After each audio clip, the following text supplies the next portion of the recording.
Good morning. It's time to get that stuff done on your project. Now get out there and stop watching videos.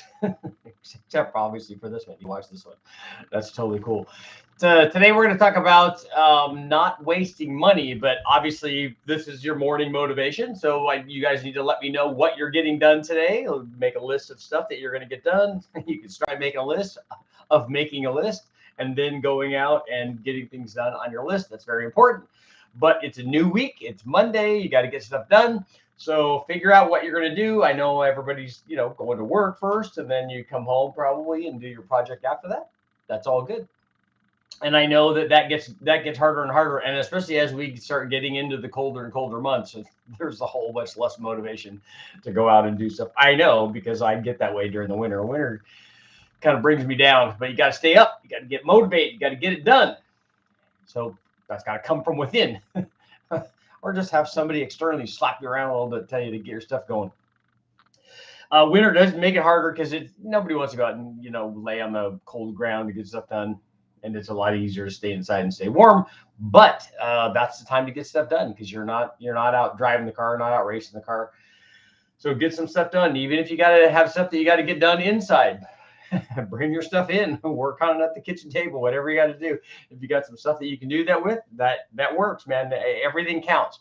So make sure that you get that stuff done. If you took a look at the thumbnail, you saw I have a photo of a Turbo LS on the dyno. And the reason that I have that is because I wanted to talk about something specifically that relates to getting your project done. And that's not to spend money. Do not spend money on stuff that you don't need for your project. Don't waste your money. And the photo, the thing that I want to talk about in the photo is it has the fancy like stainless tubular exhaust headers. That's so critical because you get all the extra flow, so much better than stock exhaust manifolds or log manifolds or yada, yada, yada, all that stuff. The reality is the thing that's most prominent in the foreground of that photo is the turbo. And that's the big thing. If you're going to spend money on something, spend money on the turbo. And even on that, we always talk about it. Spend the money on the turbo size for the power that you want to make. That's the important thing. The exhaust going to the turbo, very, very low on the list. You don't need headers because it's not going to help you. It's the putting headers on that motor on, I don't know, it's just a random photo that I selected. I don't remember that particular one. I have to look up the date on it to see if it was a 4.8 or a 5.3 or a 6.0. I'd have to look closely at to see which one it was. But the thing is, we didn't need to run those headers. Those were headers that I got way back when we were doing the Big Bang stuff and where we were going to do, 12, 13, 14, 1,500 horsepower on that stuff. So the headers could have come into play there for power that we wanted. In reality, especially on the 6-liter stuff, we had a pair of turbos, each capable of 1,000 horsepower. So we had way more turbo than we needed. So we could easily turn it up to a power level that was going to go beyond the strength limit, basically, of something in the stock bottom end in that case. So we really didn't need the headers either. It just, honestly, it sounds a lot better. And at some point, we might get to a flow level where we're making more power with those headers than we would with the stock exhaust manifolds at 1,500 horsepower. But the thing is, for most of us driving around with our, making power on pump gas on our daily driver or even the street strip kind of combination, running stock exhaust manifolds, running log manifolds, you don't need headers. They're not going to do anything for you. Because if you put the photo I think that the turbo that's in the photo is a GT45 turbo. That's a 700 or 750-ish horsepower turbo. The headers are not going to help you get 751 horsepower out of that if that's the limit. They're just not going to do very much. It would be interesting later on to test whether or not they have any change in response rate. But almost no matter what they do, they're not worth it. For one, they cost something much more than the stock exhaust manifolds that come with the car or come with the motor when you get it from the wrecking yard, or that you already have when you have an LS powered motor like my truck. It has turbo manifolds on it right there from the factory. So you have those already. So there's no reason to spend more money on something that's not going to help you very much. And even if it did help you, in this particular case, those exhaust manifolds, those long tube headers or tubular headers, are terrible for uh, spark plug access, and they're just terrible on plug wires. You're going to burn plug wires with those things. So they're not, even if they were better and even if they were free or very inexpensive, which they're not terribly expensive given what they are, but just trying to make the spark plug wires fit while those things are on, it's just way more trouble than it's worth. The nice thing about like stock exhaust manifolds or some of the log style manifolds that people have, like Fowler sent me a set that I'm going to test. I promise I will get that test done. The access to the plugs and not burning plug wires is a critical element when the last thing you want to do is keep replacing plug wires. Or if you have to take a look at your plugs because you're trying to read the plugs to see what's going on, take a look at the ground strap, see if the timing is yay or nay. If you can't access the plugs to do that, it's not worth it. It becomes more of a hassle, and then you don't want to do it, and then you end up hurting things. And then there's nothing worse with it than having a turbo motor that's only running on 5 or 6 or 7, even 7 cylinders, because on a turbo motor, the one cylinder throws it off even more than it does on an NA motor. It gets very, very unhappy. And so having to constantly cure that and wrap the plug wire with, some sort of protectant coating or, the header wrap stuff, you can do all that. But then when you put header wrap on the exhaust manifold or on the header, the problem is that now it makes the header, the life expectancy of the header shorter. It also gets rid of some of the room that you had for the plug access. So that makes that situation even worse, which is not a good deal. So don't waste money on things that you don't need. On a turbo application, another good example is a big throttle body. You don't need 102 or 105 millimeter throttle body on your turbo application. Again, at 1,500 horsepower or making 2,000 horsepower, and you're building a dedicated drag race motor, and you've got an intake manifold that has that on there, you're probably going to have that. But if you have a truck manifold or a Trailblazer SS manifold, you don't need a big throttle body and an adapter. That's not going to do anything for you. That's a waste of time and a waste of money. It's not going to do anything for you on a turbo application. You can actually just run and by extension, actually a manifold itself, an aftermarket manifold. A fast manifold will make more power than a truck manifold. It definitely will. But again, you don't need that for a turbo application, because if you have a 5.3 or a 4.8 with a stock truck manifold, an early one, or if you have a later one, it's even better, a Trailblazer SS, you can make all the power that you want with that manifold.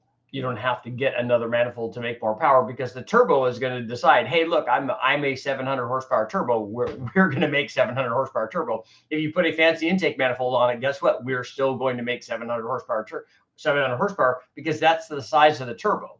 And the throttle body that you put on there, or the intake manifold that you put on there, is not going to do anything. So again, that's just money that you threw away that you don't need. If you want to make more power, go from your 700 horsepower turbo to your 1,000 horsepower turbo, or your 800 or 900, whatever you're looking for. You can do it that way. That's smart money. That's a good investment. The other stuff, not so much. You can pick when you're picking a camshaft is a really good thing to spend money on an LS, because you're going to get such a huge gain from it, almost no matter what camshaft you pick. There's no magic one, but anything that you pick is going to be a sizable jump up in power from a factory camshaft.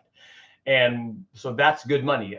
Valve springs with the camshaft, obviously that's good money. These other things are just, and I know we all want to buy them because it's cool stuff, especially the intake, because a lot of guys get intake manifolds, and we talked about this yesterday. That's that Sniper or other guys sell it too. The sheet metal fabricated one everybody likes because it's fancy, it looks good, it's polished, it's aluminum. It's a fabricated manifold, which, as we know, or the sheet metal manifold, we know that that's super powerful because just in the name, everybody wants that, and it looks cool enough that guys want to put it on just because of that. Except that it doesn't. I mean, it will add a little bit of power maybe at the top end, but it'll lose power through most of the curve.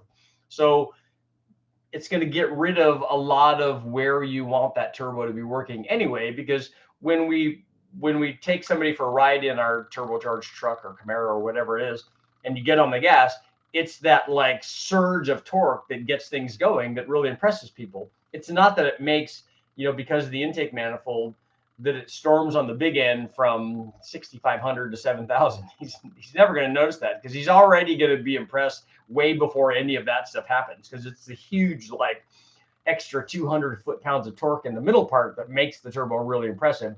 And that manifold, the short runner manifold, will have much less of that. So if anything, it's going to make your combination like less impressive.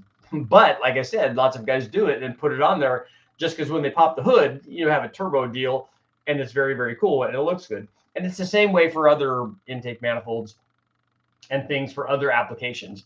On a 5-liter Ford Mustang, an intake manifold actually is a pretty good choice. It's not a waste of money because you can pick up a lot of power. The factory 5-liter intake manifold, not a good choice for power production. It's definitely going to be limiting. It's going to be limiting both in terms of flow and limiting in terms of like potential RPM, because that's one thing on a 5-liter motor. The 5-liter Ford motor is essentially the Ford version of a tune port motor that Chevrolet did back in the day. It's very, very long runner. They made lots and lots of torque with it, which it kind of excelled at. The problem is that it just didn't continue that power production higher in the rev range. So it made peak power at 5,000 RPM or less, 4,800. And so it's not going to storm on the big end, which is kind of what you'd want. You'd at least want the thing to go to 5,500 or 6,000. So an intake manifold and a camshaft is a good idea with a turbo deal on a Ford. And then the cheap way on the Ford is go to the wrecking yard and just get the Explorer intake, upper and lower intake, and the heads, because you're there. You're going to take the intake off. You might as well get the heads too, because the heads will be a decent upgrade, and they're cheap at the wrecking yard. In fact, just get the whole motor, and then you can get the whole motor and put it in. You'll have to switch some things around if you're putting in a 5-liter Mustang, because the front cover and a few other things are different. But it's still a good combination. And then you put a cam and springs in that, and then a turbo, and away you go. You have to do more on that because there are more things holding it back. But on the LS, you're lucky. Just don't waste your money. Just get a cam and springs and a boot and turbo, and then you're going to make, as whatever turbo you decide to choose, you're going to make that amount of power. And that's the nice thing about it, is you can do it so inexpensively. You are going to have to spend money on other things. A fuel pump is going to be a mandatory thing. You have to have enough fuel pump to support your power level. Same thing with injectors. The injectors have to be big enough so that you can support your power level. A lot of people with injectors particularly think that, oh, I can't put a 80-pound injector on there because it's not going to idle very well. Yes, no, it will idle very well. All you have to do is tune it. The tune is very critical. Same as you go with the cam. Well, how much cam can I put in this thing and not have to tune it? None. You can put the stock cam in it and not have to tune it, because that's what it was tuned for. If you put a camshaft in there, a tune is going to be part of it, and that's something to spend money on. The tune, having the thing tuned correctly, especially after you make major changes like a camshaft, like a turbo, having the thing have the right air, fuel, and timing under all of the conditions that you're going to experience while you're driving it. Very, very important for you to get the most out of that combination. So that's good money. The injectors are good money. The fuel pump is good money. Those two are mandatory. The tune also very good money. Long tube headers, not good. So we should have a poll for this morning, I'm thinking.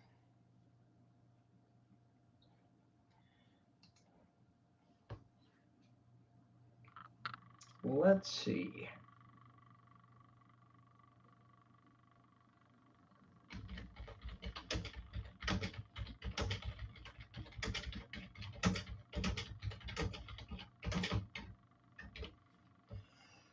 Should you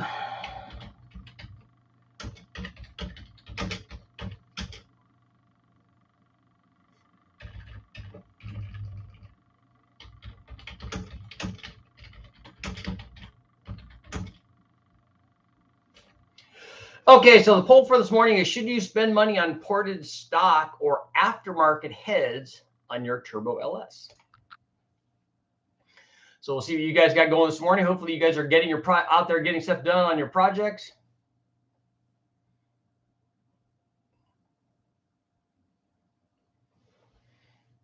Iceland is somebody from Iceland. That's kind of cool if that's the case. Speaking of plugs, eBay GT45 rear mount junkyard 5.3 approximate heat range. We would normally go with something that's a 8 or a 9, depending on your boost level. Spark plug access, yeah, it's not good.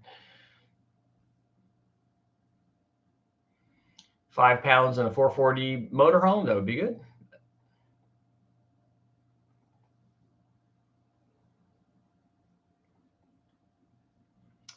More air and more fuel equals more power.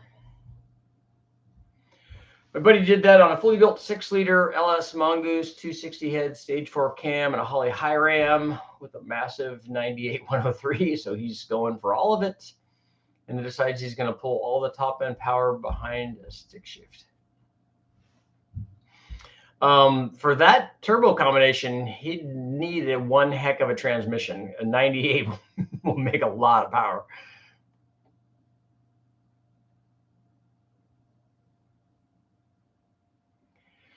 I know you're not a transmission guy, but low boost 4.8 in an 88 Grand Wagoneer, 4L60, 4L80. You're not going to be. I wouldn't worry about first gear very much unless you're actually drag racing it. And a 4L60 is not going to take even a low boost 4.8 for very long, if it even takes it. If it takes, it'd have to be really modified to take full power shifts, even on a turbo 4.8. A 4L80 is what people normally do.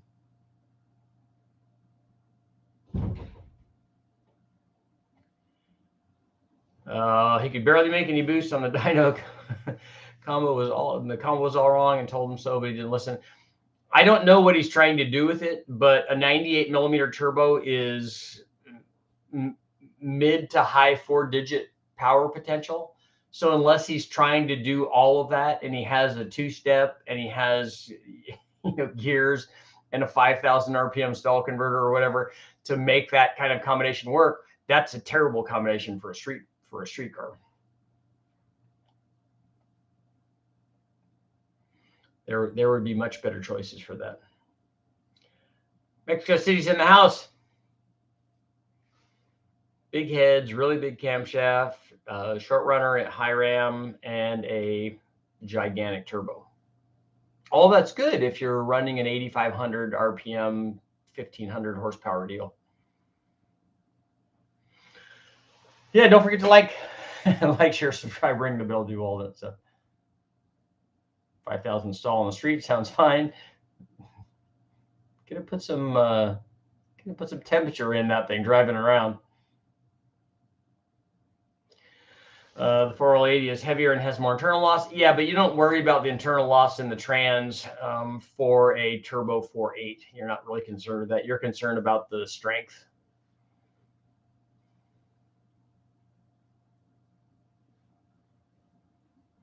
Use some evaporust with a solo cup filled. It doesn't melt the solo cup. Filled one of the rusty bores, dry overnight. Okay, cool. We see this a lot in the BMW community. People spend crazy amounts of money on minor things and the project stalls. That is a problem if you want the latest, greatest ability thing that people sell.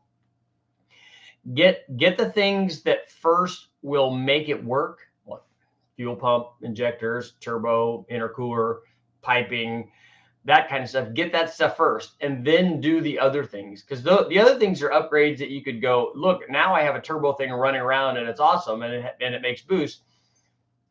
Now what would make it a little bit better? So take the big steps to get up here, but they want the first thing they want to do is they want to do things that are going to make them take little steps. They're not even up there yet, but those are the little steps that are up above that thing. Don't get that stuff. Don't get a billet thermostat housing. Yeah, it's cool and it looks good and we all want it, but that's not necessary until the later stuff. Because then you don't, even when you get it done and it's turbocharged and it's running around, we don't want that to be the end of the project. That's every project really is just the beginning. But being able to drive it around and then work on it is also cool. Because being able to tell somebody I have a project car and it's sitting in my front yard or my backyard or in my garage or at a shop or whatever, that's not cool. Driving it around and telling them, yeah, look, this turbo thing runs great, but I'm going to do this and this and this and make it work even better. That's even better.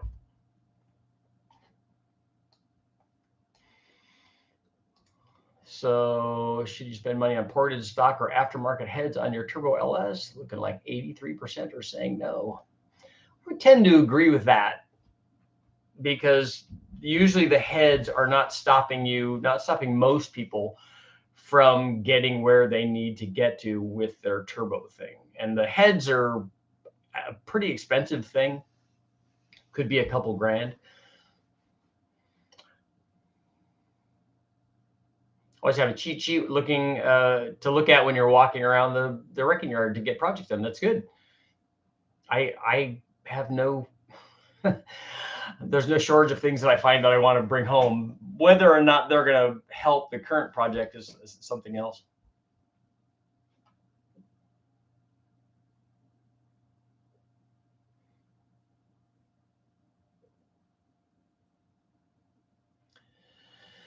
Regarding ported heads, it depends on your desired output. Yeah, if you can make more power, and we use good heads on all of the big bang motors, but again, we were trying to do something specific. We were trying to make the most power that we could, NA, trying to enhance the NA power.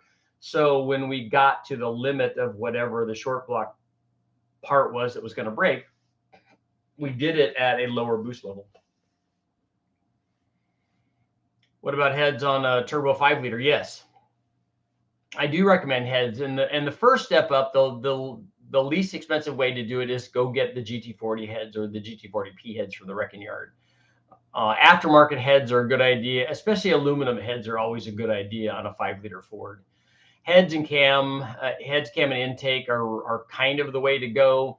You can get the heads and the intake from the wrecking yard. They're still iron heads, which are not as good, but those do flow better. You can also port the stock heads, which is an option for LS stuff too, because even a guy that's never done it before, an average guy, can get some decent gains from porting stock heads and not ruin them. If you try to go all out and be the best head porter ever on your first set of heads, you're probably going to ruin them.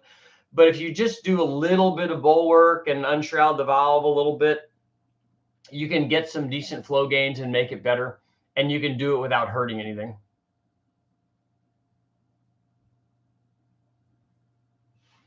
One thing I noticed about the people who follow this channel is that they all have their ideas on what's important to spend money on and what's not important to spend on. That's true. We're all individuals and people decide.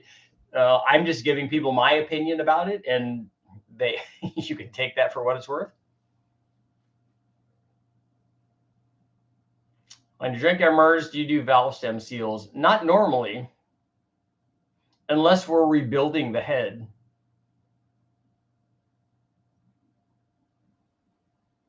Guys on turbo Mustangs in the day had great results with stock GT40P heads.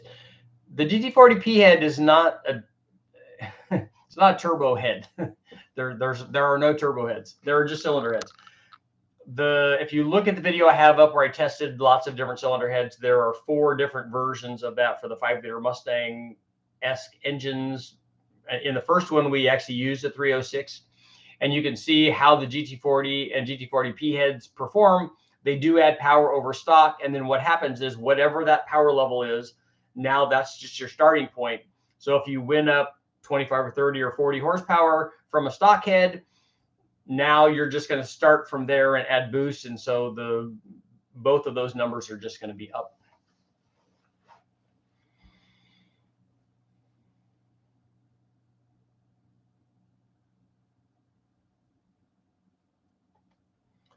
An 84 square body with a 4-barrel quadra-junk, quadra-jet, I think you mean awesome. The carburetor, if it's working right, will make as much power as the Holly does.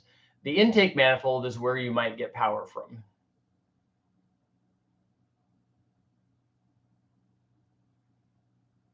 And I don't know what motor you have. Is it, if it's an 84 square body, is it a 350 that's in there?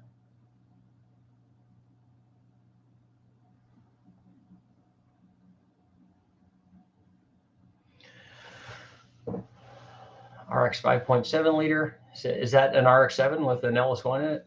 But a 6-liter LS2 intake, 243 heads, and a 7875 ES kit be enough and not kill itself to enjoy 550, 600 wheel horsepower? Yeah, the 7875 would be good in that range. You could get away with a little bit smaller turbo if that's as far as you're going to go. On pump gas, yeah, you could do that.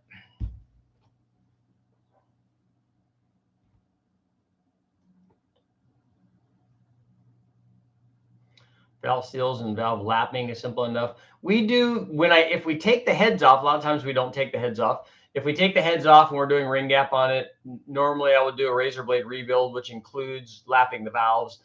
We also clean the valves because a lot of times they have deposits on them on the back side of the valve.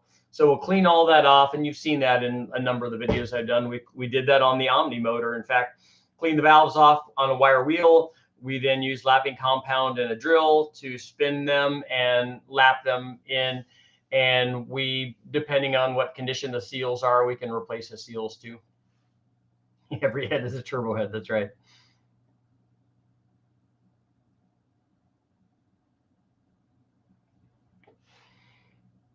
Sentry. Yeah, you can do porting on the stock head. And the nice thing about doing home porting on a head is the first part of the porting gets the biggest gains.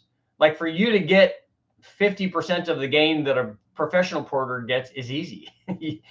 You get all the easy stuff. It gets harder and harder to get more and more head flow as you do more and more porting. That's where the expertise comes in.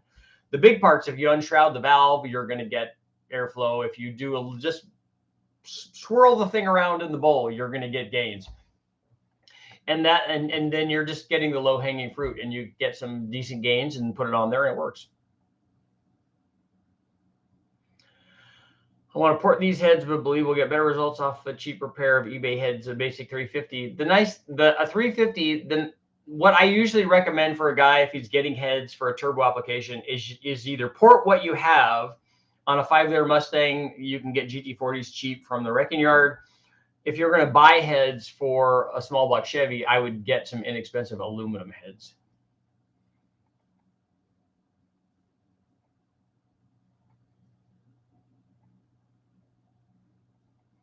The ignition system is usually some I don't spend money on is one of the things I don't spend money on.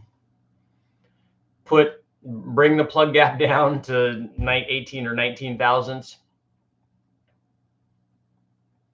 And colder plugs usually.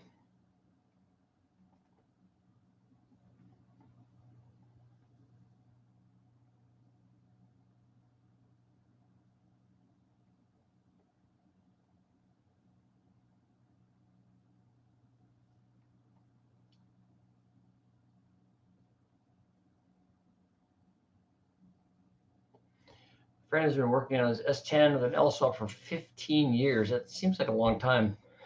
Still has not been down the road with it. Gabe, you can take a look. I've got lots of small block Chevy stuff up on the channel.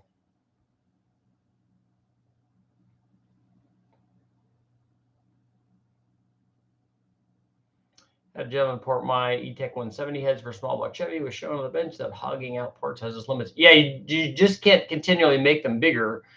There's a finite amount of added flow that you can get from any port design.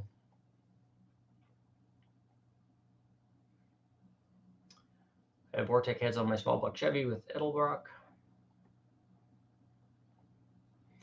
Will turbo cams help with power curve or getting into boost? I don't know. There's no power benefit, but do they help in that way? No, and that's you're going down the wrong path. That thought process. What you need to think about is if you have a stock cam and you put another cam in there, regardless of what it is, a turbo cam, a nitrous cam, blower cam, an NA cam, whatever it is. What happened to the curve when I put that cam in? Now that's my new starting point for boost. Whatever shape it is now, however different it was than the stock one, that's what's going to be my new starting point, and then I'm going to add boost to that. So if you add 10 pounds of that, it's just going to go up from there, wherever that is. You may be able to put a camshaft in it that will help low speed power. That's how you help boost response. If you have more low speed power, you will improve boost response. The magic valve events in a turbo cam do not necessarily help boost response.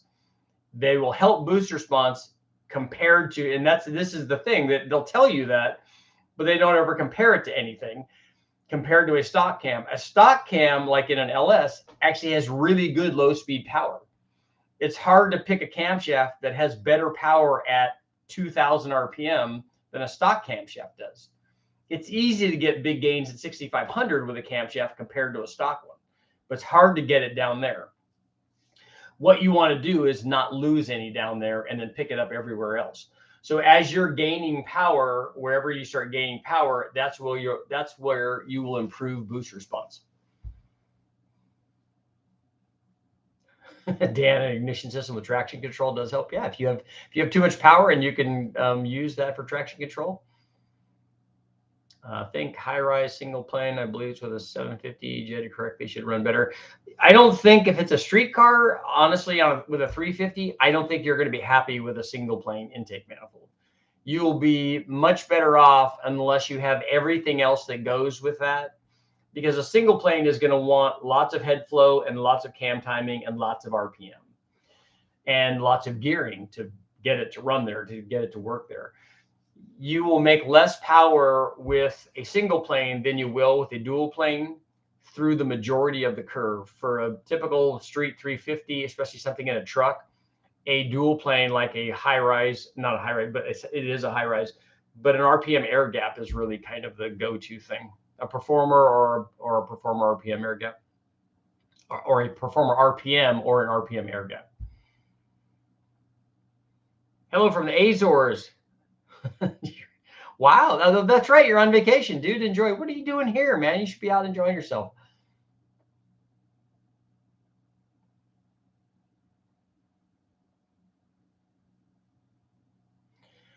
Want to know if the stock rotating 7 in an LS3 will handle 800 horsepower? Yes. Look at the video that I did. We took an LS3 and put a cam and springs in it, and then put a turbo on it, and it made like 825 at, I don't know, it's like 8 pounds or something. It's not very much. Does anyone else enjoy junkyard walk videos? That's why I do those. I love going there, and I take you guys with me.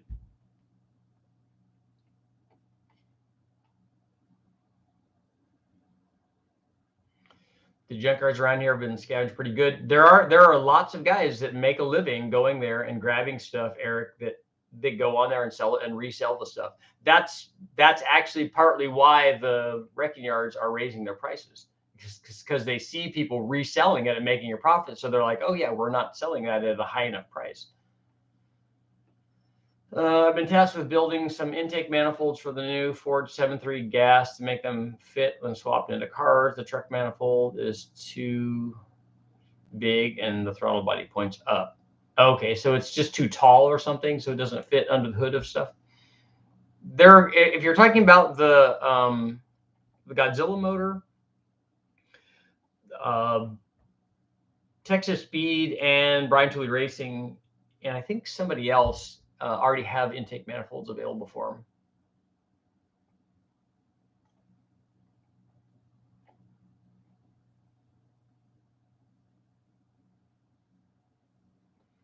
Stock truck runner length is 17 inches. I'm aiming for 12 inches. Yeah, you're gonna change the effective RPM range at 12 inches, but not as much as the guys are changing it at 6 inches.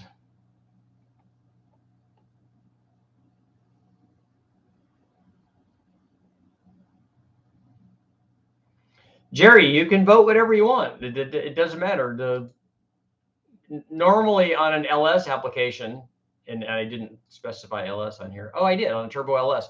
Normally on an LS application, if you put the way to get power, like if you want to make 1,000 horsepower, you take a 5.3 from the wrecking yard, you put a camshaft in it and springs in it. Obviously, you have to have injectors and a fuel pump. Then you put 1,000 horsepower turbo on, and you'll make 1,000 horsepower because the turbo will dictate that. You just have to run the right boost level and combination of boost and timing and octane. So E85 for 1,000 horsepower deal, run the right timing, run the right air fuel, have enough fuel going through it, and you can make that power with the stock heads, which is why I don't normally recommend stock head or porting stock heads. And if you did it at home and you have the heads off because you're doing ring gap, you might as well do it anyway because it's not going to hurt anything. It's only going to help. But it's not required, and neither are aftermarket heads. Where I start recommending aftermarket heads is like what we did when we were going for 1,500 horsepower.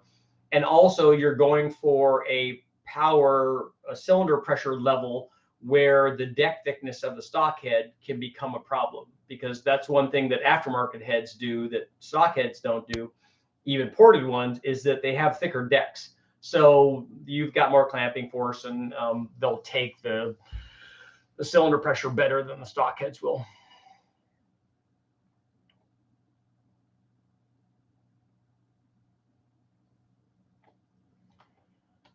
Off topic. Let's see. I scroll past it here. I'm in a predicament to either save money to buy an apartment or sell my Cutlass project car for a lease. That is kind of a cool car. I saw one of those when I was at the Reno Air Races.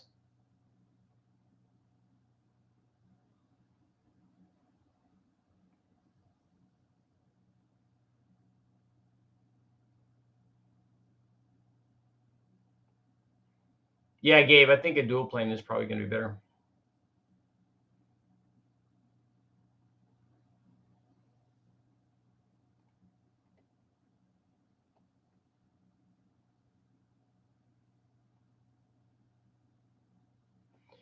Made 400 to 450 horsepower NA. Well, which one of those is it? It's those two are different. Milled ported 170s, air gap, 243, 248, flat tops.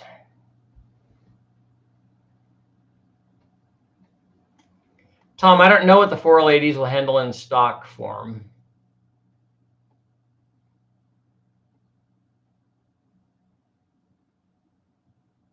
Went to LKQ Sunday. I was amazed that they wanted for brake parts. I ended up buying on Rock Auto instead because the difference was basically shipping. I think you're going to start getting to that point if we're not already there.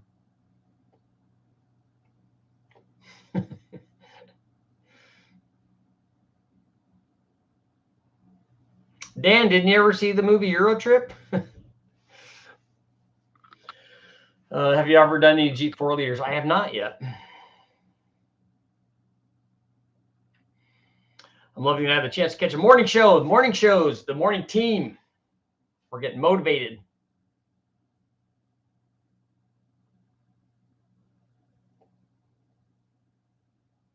For L80s handle 496s from the factory. That's right. They use 4L80s with the 8.1s, right?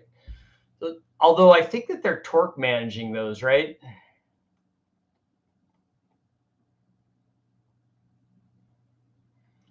What was the topic we had to wait for? That's for tonight. Could boring out the LS cylinders lead to any deshrouding effect on the head? Making the bore size bigger?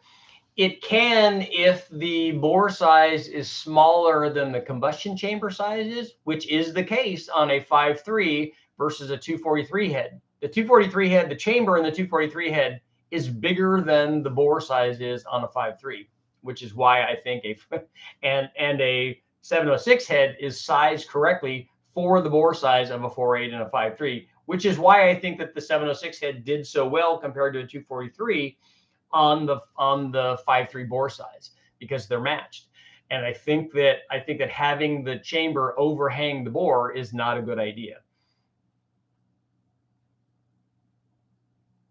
Building a 6 liter, not sure on cam or which supercharger. Don't pick a positive displacement blower cam when you pick a positive displacement blower. Just pick a cam. Oh, 400 wheel horsepower and 450 foot-pounds. Okay, that makes more sense. What size motor was that? That seems odd that the torque would be higher than the horsepower unless it's a stock one.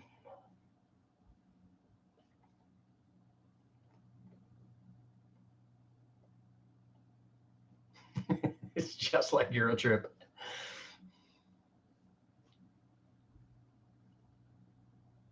You need to go to Bratislava, where you can buy a hotel for like 35 cents. Scusi.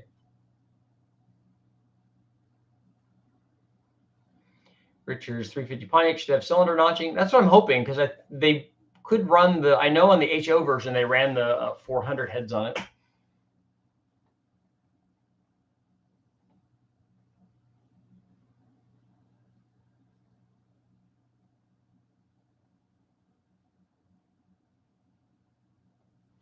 So Dan, they weren't torque managed under with the cruise control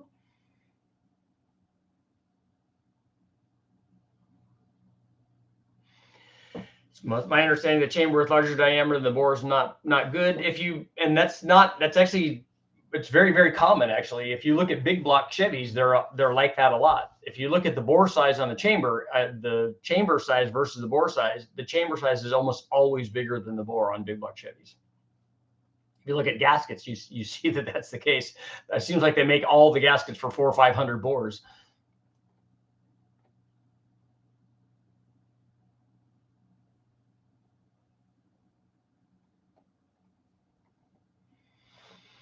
I don't think too many people run stock 4L80s behind these turbo combinations, though.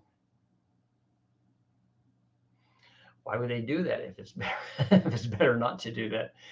Because it still works. It still works for what they're trying to do. They're not looking for the absolute optimum thing. They're looking for getting things done and achieving their goals using the existing things, because one of their goals is to achieve this as inexpensively as possible.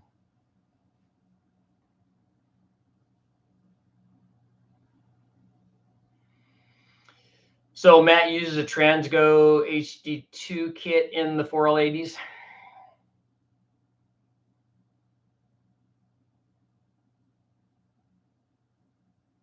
RX 5.7 liter. That sounds like a good combination.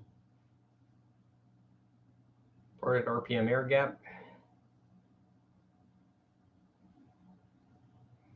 You have a transmission out, you should spend the money on a kit. I think so too. I like putting shift kits in. Ever since I did my first one way back with my 70.5 split bumper Camaro with 350, it would chirp second gear. It's the best, like $25 or whatever that I ever spent. Stock 5.3 cam, what's a good spring upgrade? Why do you need a spring upgrade for a stock cam? If it's a stock cam and you want to upgrade the spring, the cheap way to do it is just put LS3 springs on that people are taking off and throwing away, or that you could buy really cheap.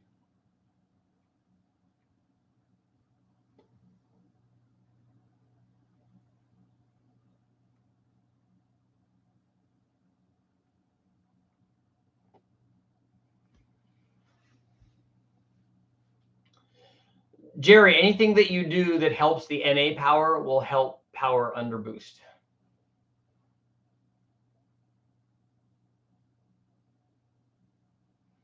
Do you need any specialized tools to put a shift kit in? No, we didn't. It was separator plate and check balls and springs and stuff. Oh, snap ring pliers. Okay. Just to get one of the servos out or something, right? It's been a long time since I did that.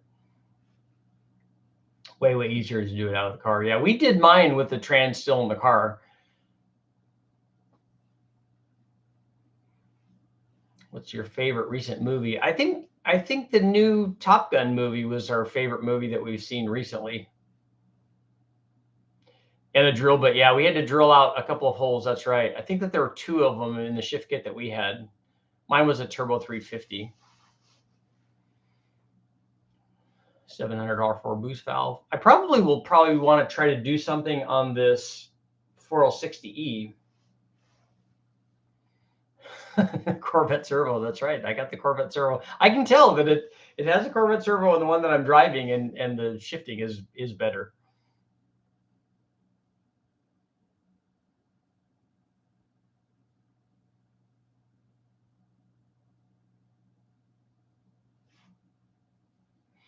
Yeah, but Tom, that's how you gain the knowledge. You got to try it. You got to do it. Luckily for me, I had my dad there, and he had done that before and knew how to do it.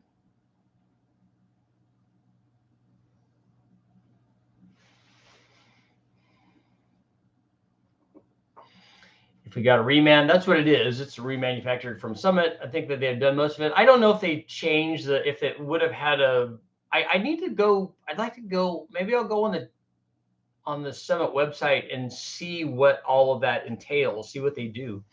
See if they put a different separator plate and stuff in there.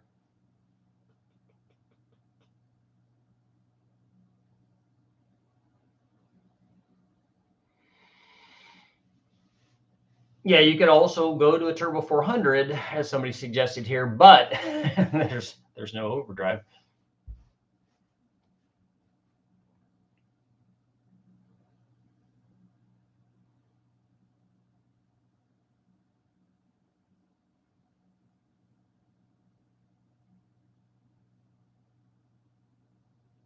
The snapping tool for the 6L90 is as big as a hedge trimmer.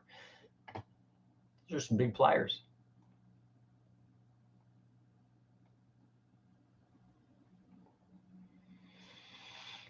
Oliver and I have been talking about putting a Turbo 350 behind like a carbureted 4.8 for the Nova, because it's old school and what a lot of guys could do out there.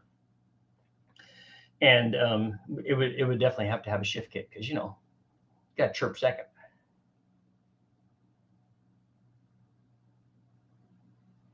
And I think shift kits have to still be fairly inexpensive, I would imagine.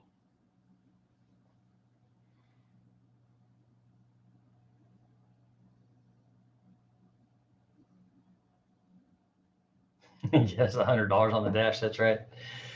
So you can jump a Coke can, all that.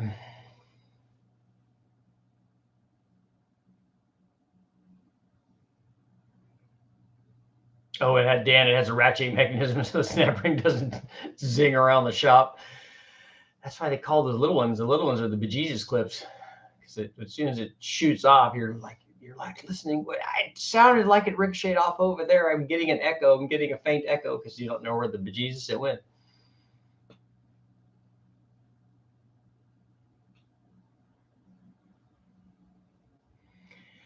How can the answer be overwhelmingly no? Because you actually don't need cylinder heads for a turbo LS. You don't need, if you want to make 1,000 horsepower, you don't need to port the heads, and you don't need aftermarket heads. You can just do that with the stock heads. Lucky for us, and even more so in the case of, because I didn't specify which LS it was. It doesn't have to be a cathedral head. On an LS3 head, you don't need cylinder heads for that motor. You don't even need them for most performance applications. The stock ones have enough flow to support almost any power level, and especially with the turbo. I mean, you have enough head flow to support 650 horsepower. So if you start multiplying that out, it gets to be pretty big numbers.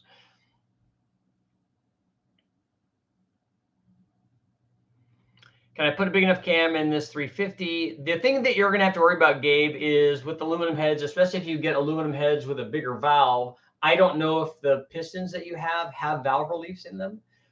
If they don't have valve release, what you're going to run into is piston to valve clearance. That's going to limit how much cam you can put in there. So you need to check that.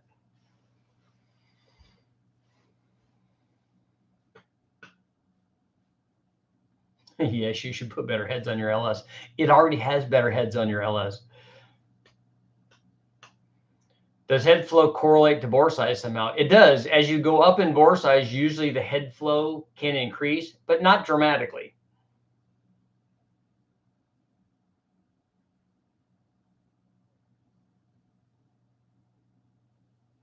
Like ported heads, because it drops the boost level. It does. If anything that you do to increase the power output of your NA motor will allow you to make whatever your goal is at a lower boost level.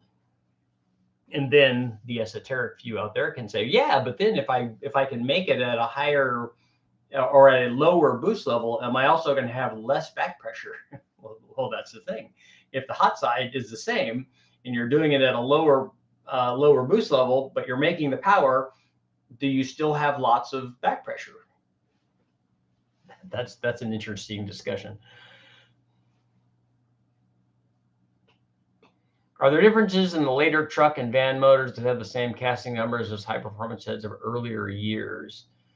Later truck motors are probably going to have, especially as we go into the late 90s and stuff, they're going to have Vortec heads on them. And the Vortec heads are going to be different than earlier. The heads that you would want from the early stuff would be fueling heads. So those heads are dramatically different.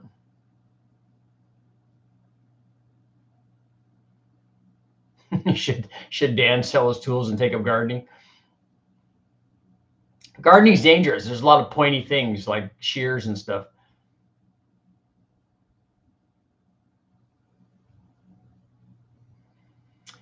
What up? If you have a budget for a 5.3, you would need to go to the wrecking yard. You need to get a 5.3. You need to get injectors. You need to get a fuel pump. You need to get a turbo. You need to get an intercooler. I'd use the stock exhaust manifolds and flip them around. You might have to weld them depending on whatever else you have to fit. The intercooler tubing and stuff, and then programming. And you could make a turbo 5.3 for way under $4,000.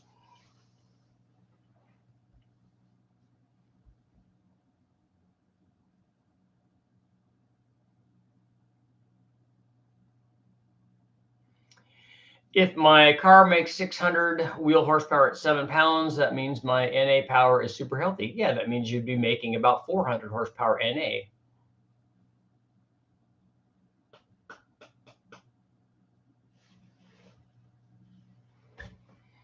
A $300 credit at O'Reilly's. I want to spend it to increase power. Can you buy an intake manifold there?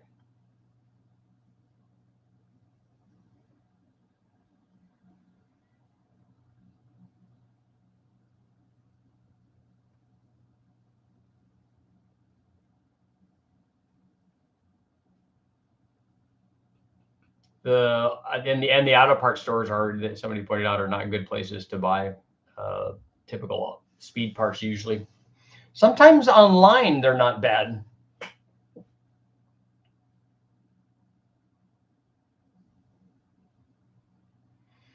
Michael, I treat heads like a cam conversation yesterday. You need heads just like you need a cam. I would argue that that's not the case on the LS. If you want to make 1,000 horsepower, you could do that very, very easily with stock heads, but you won't do it with a stock cam. You will definitely need a camshaft.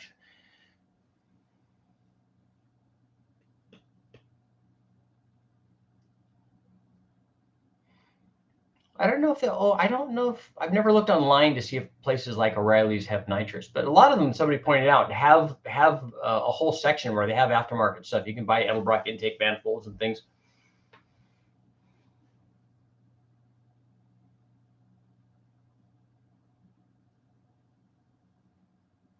We have 863 heads and are almost identical to 862. What's an 863 head? I'm not even familiar with that casting number. I know what an 862 is.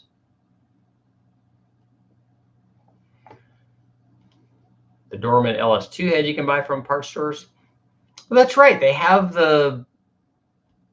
they sell now aftermarket versions of the factory heads. I think that the guys at Westech just tested some. I don't think that they did as well as the factory stuff did. I'd have to look at their data, but I don't think that they flowed as well. Like their LS3 head didn't flow as well as the stock LS3 head did, and that they didn't perform like I thought that they should.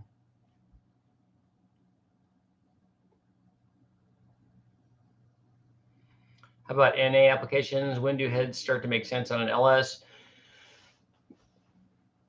You can take a look and see what we did on, I have lots of videos up on the 4.8 and 5.3 when we did heads, cam, and intake on them. When we were trying to get to like 500 horsepower with the 5.3, ported heads were definitely necessary for that.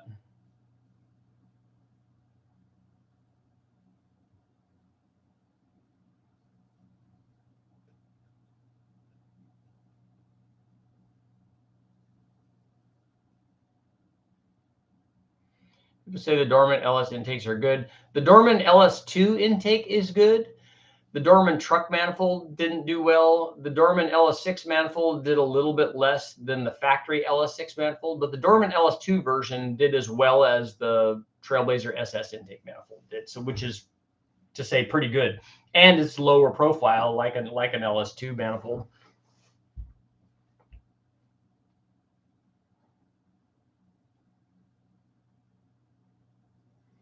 Oh, Jeff, it's the LSA engine? Okay. Is that the same head that they use on the LS9?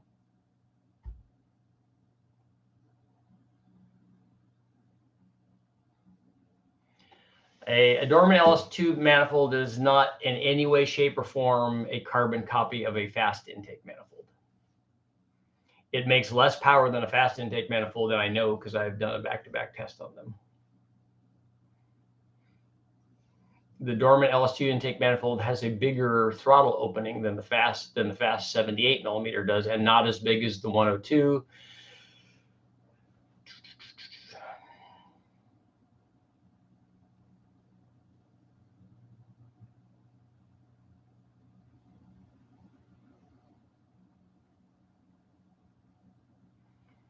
The one thing I didn't like about the Dorman intake manifolds is I don't know about the sealing on them. I mean, I think that they're sealed. I just don't know how much pressure they'll take.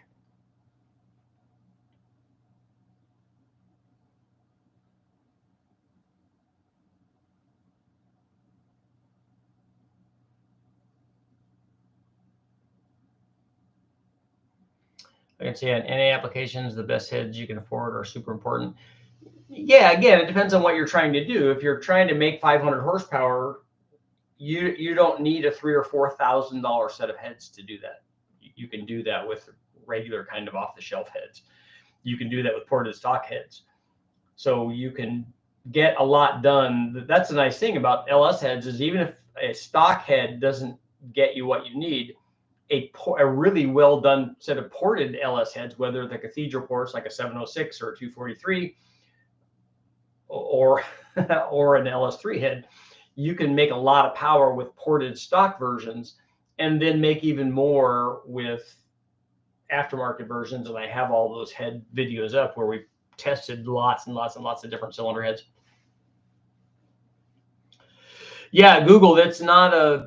And that internet that that rumor was perpetuated on the internet. It's not a. They can't copy a fast. That the fast people would definitely have gone after them for that.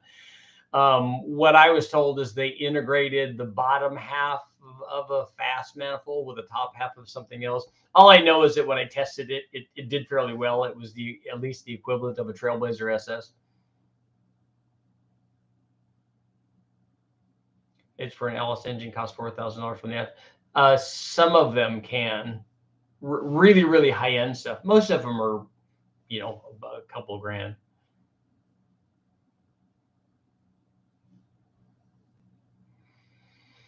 Dan, yeah, GT40 heads are really the kind of bargain. Although the wrecking yard guys are getting wise to that kind of stuff, though.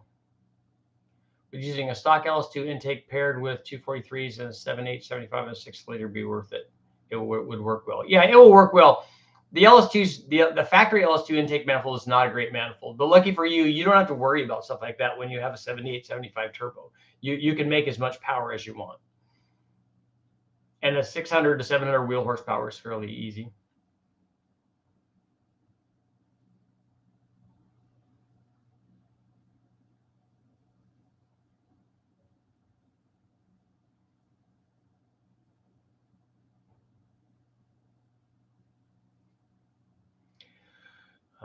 Guys, you can make the same power with less boost, which you can. The more NA power that you make, the less power is required to make any given power level, because you're starting out with more NA, and the boost is just a multiplier. Guys are force feeding 25 pounds into a junkyard engine to make 1,000 horsepower.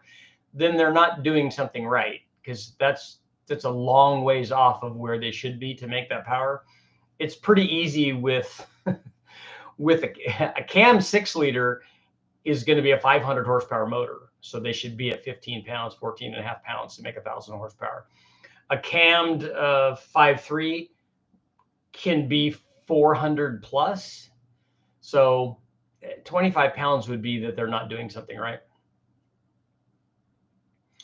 I spent weeks porting my LS3 heads. Don't tell me it wasn't worth it. I won't say that. I'll just tell you that if you look at the video that I did on LS3, stock LS3 heads versus ported LS3 heads, we had to have a huge motor with a big camshaft in it and lots of compression to take advantage of everything that the stock head had to offer, let alone what aftermarket ported versions. Because if you have a ported LS3 head, which like Mast or some of these good guys have, you might have a head that flows 370 or 380 CFM. So if we just multiply by 2, which just gives you a rough idea of what that can do, it's actually can be more than that on a really good combination. You know, look at that number. You're talking about 740 or 50 or 60 horsepower NA. You're not going to see any LS3, any 6.2 liter LS3 that makes that kind of power. So putting ported, really good ported LS3 heads on your 6.2 liter, spending the money for that, you're not going to get very much.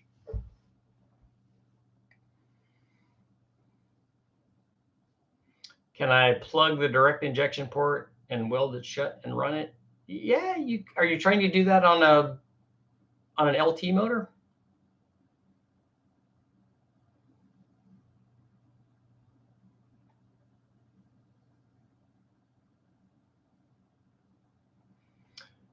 Oh, wheel horsepower makes more sense. Yeah, that would be more.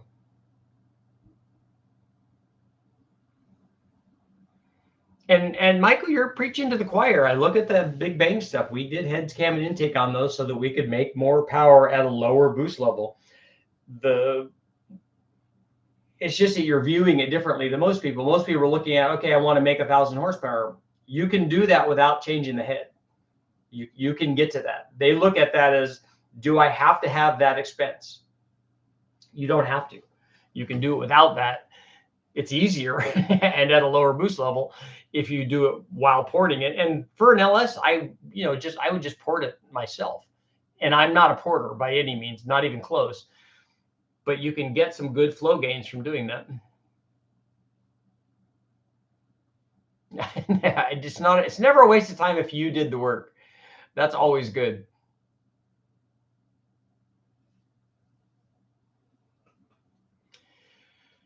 What up? Yeah, if you put together a 5.3 turbo motor, you're going to be and get it working right. It'll be a lot of fun.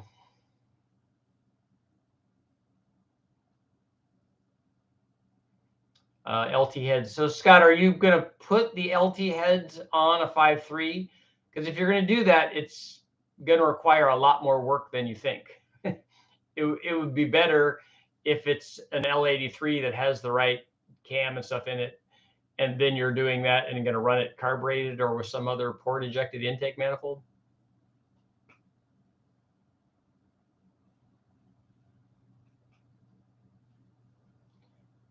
Scott, so you're going to do a 6 liter. Okay, so if you're going to put LT heads on a 6 liter LS, you know that that's going to require a custom cam, right?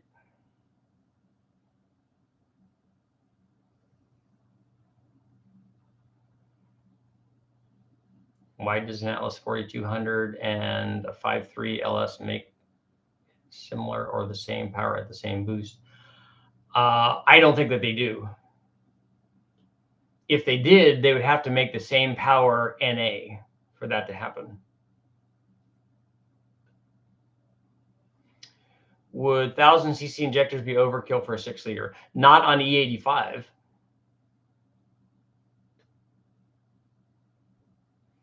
I don't think a 4200 makes, what does it make, about 300 horsepower? I don't remember what the NA power was.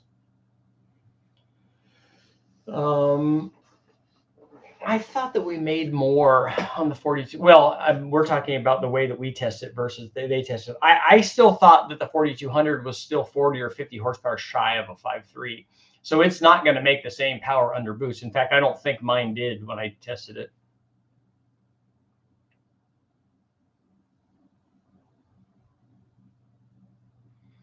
Options for running an L83 ignition. I don't know. Does MSD make a ignition controller like they do for the LS for the L83?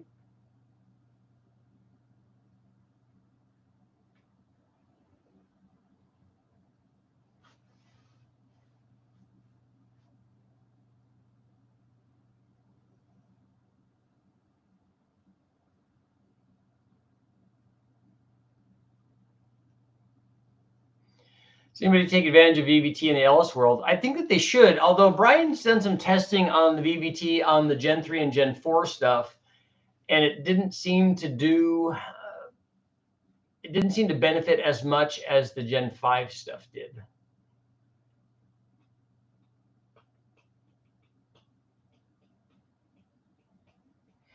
Scott, the thing is, the putting LT heads on an LS is not a good idea. I mean, as much as we want to do it, because Brian and I talked about doing it, but then we got to thinking about all the things that are going to have to change to make that worthwhile, because the LT heads are pretty good. But the thing is, so is an LS head, and so is a ported LS head. So you can get what you need out of it without having all of the problems of, okay, you got a head and it flows better than a stock 5.3 head does, a stock 3 LS head does. But now you got to fix all these other issues. It'd be better just to port stock LS heads. Wiki says the O2, up or rated at 291. And so that would put them very close to a 5.3, but I don't think that the one I had made the same. I don't think it made 350 horsepower the way that the 5.3s do when we run them on the engine dyno. And it's definitely going to have a different power curve because it's got to be making peak power at a higher engine speed. I mean, it is a 4-valve motor, so it has better heads on it, or a better head on it.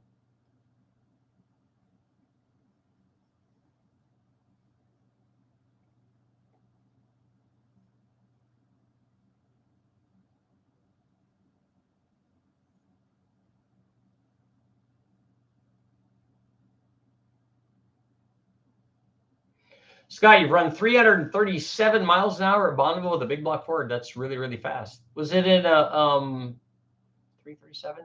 What class was that in? I wish there were more oil pan options. Yeah, you don't want the port to be noisy.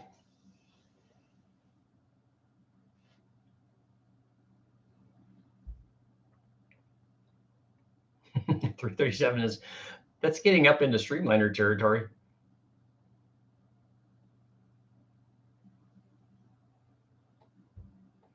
Can you make 1,000 horsepower with an 8.1 Vortec? I don't see why not. I mean, it's a big block and it can make a lot of NA power. AFS NA 70% nitro. Cool.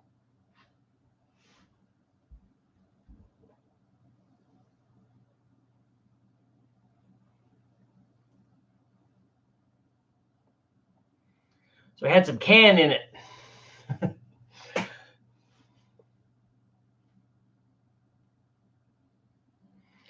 The 8.1 also is big. That helps it make power. Can you run a 200 shot on your 350? Yes.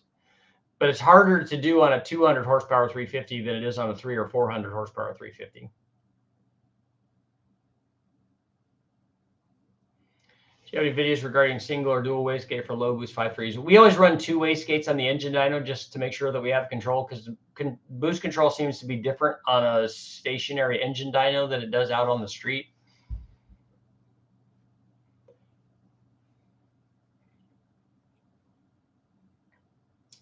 I flow tested the 8.1 heads. I don't think that they flowed a ton.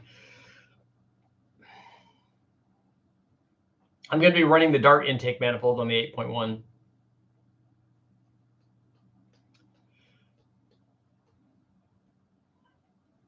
There are some stroker versions for the 8.1 that I've seen. 482-inch big block Ford 385 series. Is the dual wastegate due to atmospheric pressure? There's no pressure inside the cell. It'd be very little. I just think that you never see a stationary load like we do on the dyno. That's my guess. Dan, I did not get my SR71 right. That's the first thing I asked when I walked in the gate is where's the line for that? Because I'm all in on that.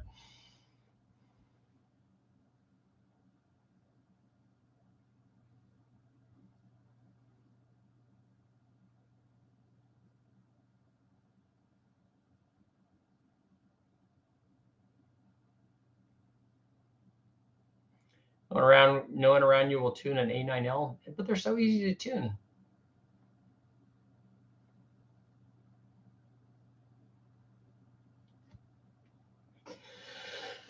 No, I don't think the room. I don't think Wrencher is not the problem. I don't think what's going on there. I think it's just the way that it's loaded, and we are controlling and limiting basically the acceleration rate, whereas power dictates the acceleration rate, both on the chassis dyno, unless it's a loaded chassis dyno, or out on the street. So I think that that's what's doing the control thing, and you can never have too much boost control.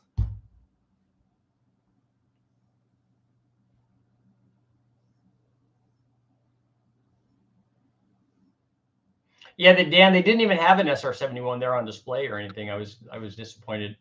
I mean, I've seen them up close at the airbase. But where's it out? It's not too far away from West Tech.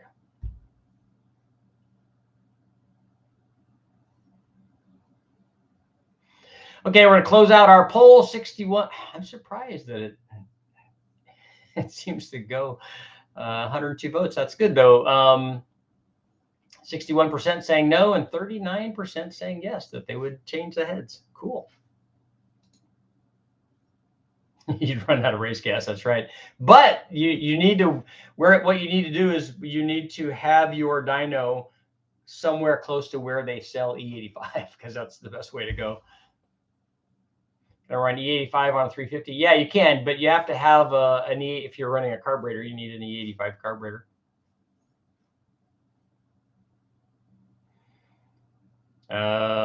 When do we drown in air-to-air and liquid nitrogen? I want to do that. That would be cool.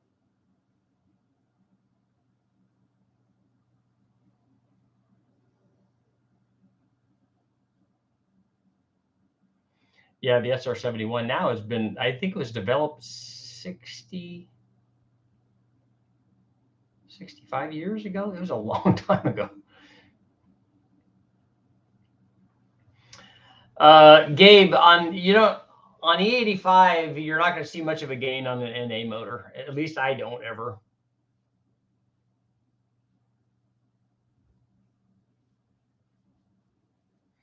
Yeah, I don't think O'Reilly's is going to have that.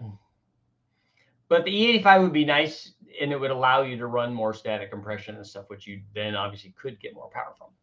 And on that note, it's time to go. I've been here too long. You guys got to go out and get your projects done. So go out and get your projects done. That's why I'm here to tell you and remind you in the morning, a motivational series to get your projects done. Not get the project done, but at least get something done on the project, which I have to go do right now. I have to go do a video first.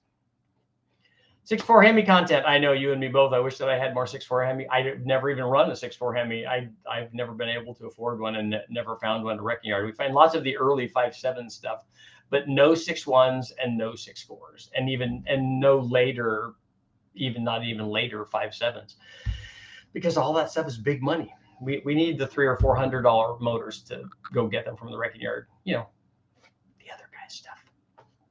Thank you guys all for showing up. I will see you all actually tonight.